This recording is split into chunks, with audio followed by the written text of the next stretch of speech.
welcome to the One Human channel. This is part 3 of a series of videos I'm doing on solar power. Current title of this presentation is The Growth of Solar and Wind.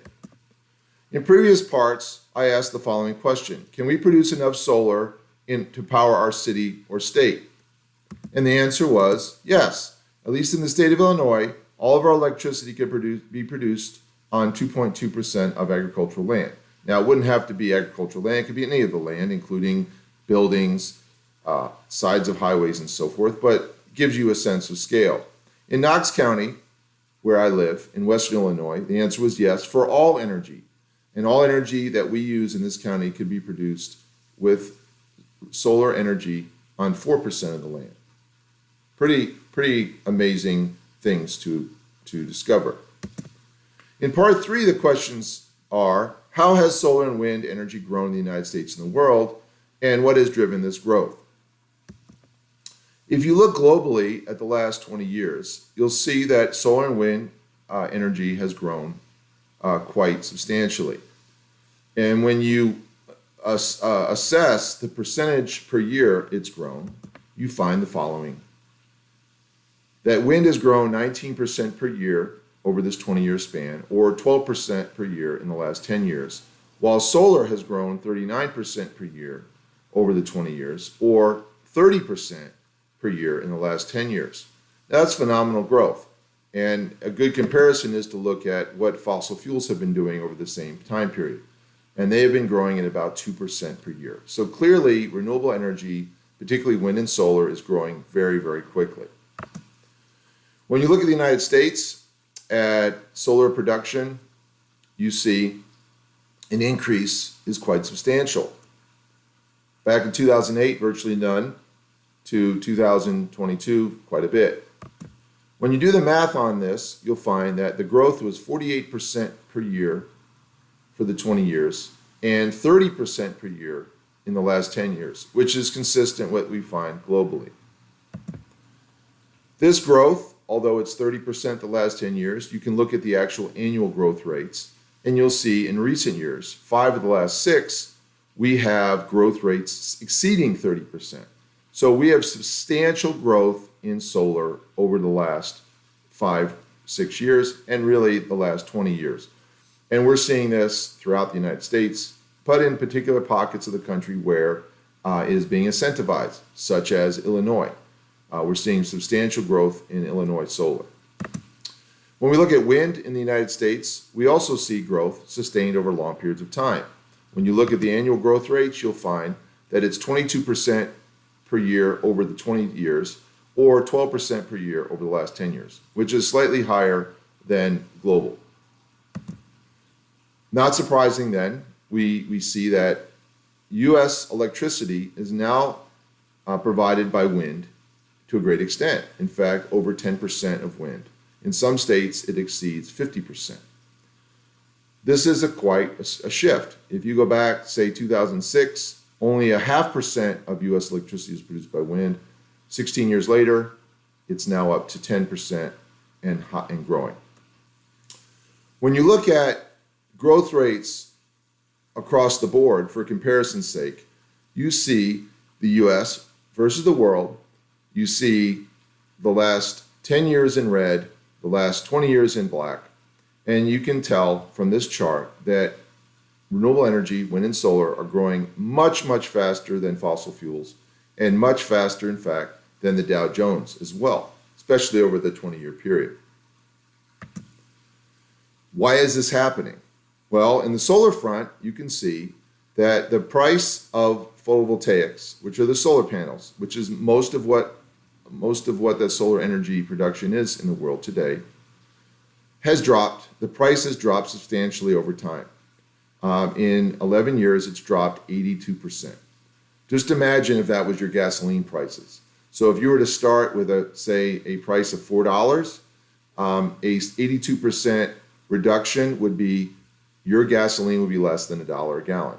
We're not seeing that, of course, but we do see that in solar. So it's not surprising that we see great investment in solar and increased solar throughout the world. When we look at electricity costs in the United States, we see less of a drop, but certainly from 2009 to present, that drop has been over 60%. So once wind started really taking off in the about 10 to 15 years ago, the prices started to decline. Again, not surprisingly, a lot of investment in wind right now, globally and in the United States. However, when we look at natural gas costs, we see something a little different. So shown here on the left, we have the United States. At the bottom, I'll blow that up in a second. But in Europe, this is the last 10 years, we see lots of volatility in natural gas prices, much of which is due to the invasion of Ukraine by Russia. But there's a lot of volatility. And that's something the world is having to adapt to. And we're talking about significant price hikes. Now, if we blow up the U.S., we see significant price variability too.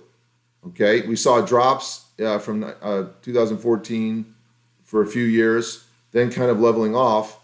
And since about 2020, we see significant volatility and then price drops again. So lots of volatility. And just to indicate how volatile it is, in that right graph, you see over that 10-year period, the price was a little bit below 2, and that's million BTUs, but the price was above 8. So that's an increase of over fourfold in about 6 or 8 years. That's very significant, right? And that's going to affect economies. That's going to affect how we function. And that's going to affect the pocketbooks of everyday Americans. When you look at gas prices over the last, in fact, this is a 30-year span, we saw fairly stable prices in the 90s. But then since then, prices are very volatile, lots of variability here, and it's somewhat erratic and unpredictable. Keep that in mind.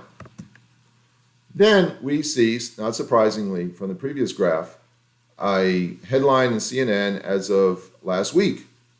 U.S. gas prices climbed to highest level in nearly 10 months. Well, it's not only the last 10 months, right? These are the highest gas prices we've seen, over the last 5 years in the last 30 years. So gasoline prices are going up, and we should expect them to go up in the future. When we look at coal, although there's been a significant decline in coal use globally, particularly in the United States, not so much globally, in fact, as you saw, the coal has gone up 2% per year globally over the last 20 years. But we have seen declines in the United States. We see some decline in price, and this is U.S. prices. So when demand goes down, so does the price. And that's how it works. And so we're not surprising. But these are relatively small decreases in cost. Now, another reason why we see tremendous increases in solar and wind is because the markets are investing in them. This is a headline also from a few months ago, and solar power is going to overtake oil production investment for the first time. Very significant shift in investment. And we can look at investment over long periods of time. Shown here on the right is a graph. Light blue is renewables, dark blue is fossil fuels, and you can see the amount of investment. So in 2023 is anticipated about $1.7 trillion of investment in renewables versus about $1 trillion in fossil fuels. So according to this, fossil fuels aren't going away, but over the last 4 or 5 years, you can see a shift towards more renewable investment and less fossil fuel investment. And this is going to drive further increases in the installment of wind turbine farms as well as solar array farms. So some closing thoughts.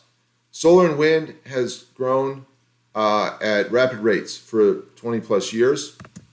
Solar and wind electricity costs going down very quickly.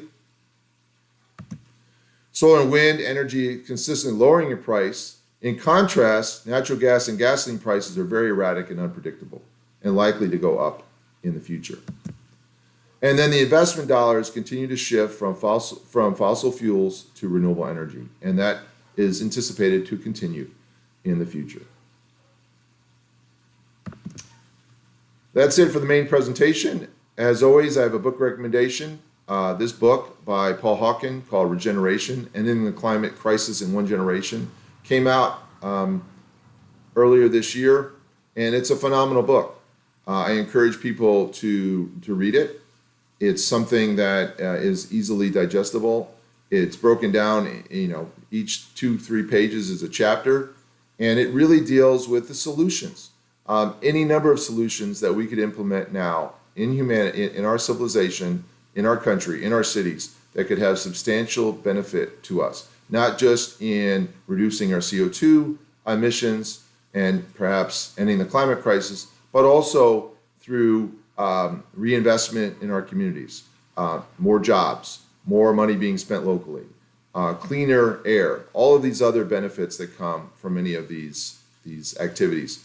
So when people say, I don't know what to do, or I don't know what we should do, this book is chock full of recommendations. And as you can see, it is a New York Times bestseller. So it's a book that should be on everyone's reading list. And I hope you enjoy it. And after you do read it, please put your comments below.